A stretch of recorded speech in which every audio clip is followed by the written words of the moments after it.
My honey just printed out. These are going to go in the mud flaps. I'm going to cut them out, put them on there with tape. Oh yeah. So it didn't spray too bad. I'll show it to you in a minute. But you know, it's always something. Pow! The cap comes right off when you're spraying. Stuff goes all over the place. Yeah, leaks all over the truck. Just like my tires, man. Ridiculous.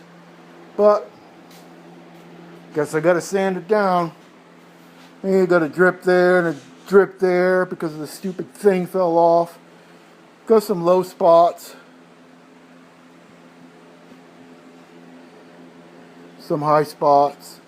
That's some high spots right there. That's a high spot. I'm gonna have to do a lot of sanding on that. I'm gonna put a big mural there, so I took the door off. But I put a light coat of this stuff on so I can know when I'm painting it white. This side turned out pretty good. This side turned out pretty good. So, just that other side, top, I've got to fix that too. Top ain't too bad. Looks like I gotta, this stuff fills too a little bit. Gotta put a little bit in there. Spray some black on there for guide coat. See what it looks like. Sand all the scratches out. I'll show you what guide coat is later. It's a real good old trick that people use that paint. So, talk to you. So here's the cab. I don't know what happened to my other videos, but I've done this probably 4 times already. This is called guide coat, and when you sand the green off, you will you'll have no more scratches or no more filler that'll be seen.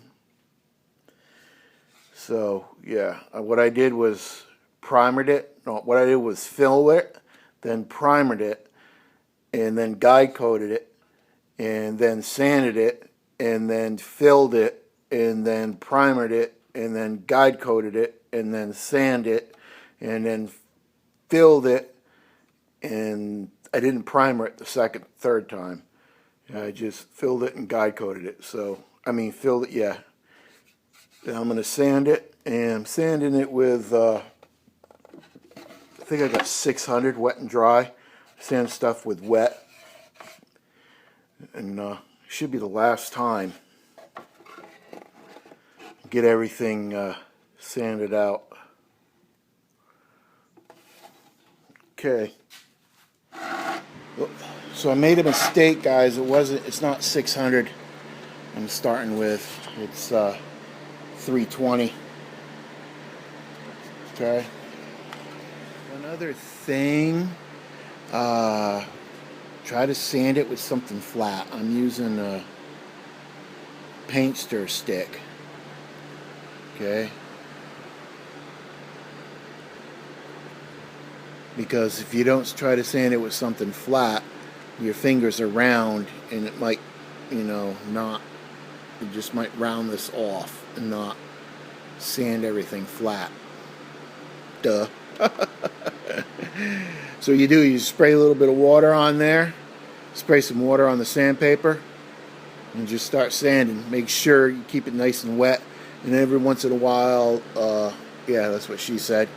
And every once in a while, take a towel and wipe it off. So can you see what I mean about like the guide coat? See how I sanded all the green off, but you can still see some green there. So that means this side is high. There's a green there, and this side is high.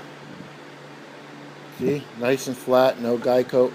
There was the lock was right here. I had to fill that up, but there's still after I spray it with primer and paint it, you should not be able to see that. I filled it up a lot and sanded it down. So, and if your sandpaper starting looking like that and building up and stuff, just squirt it some more with some water. And then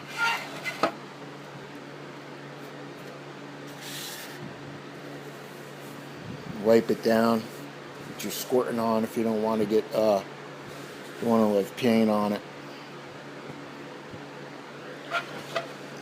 Make sure you wipe your truck down too, so it doesn't. You don't want the paint to dry on there, because then you just dried paint, so you have to sand it again. Oh, y'all, I'm doing my last sanding on the King Hauler before I paint it, and I don't have 400 grit, so I'm going to use this 600 grit sandpaper. Just go real light with it. Keith? Yes, dear? Have you seen my rooster face cloth? I'm missing one. No, I sure haven't. Okay. Oh, crap. She's gonna be pissed.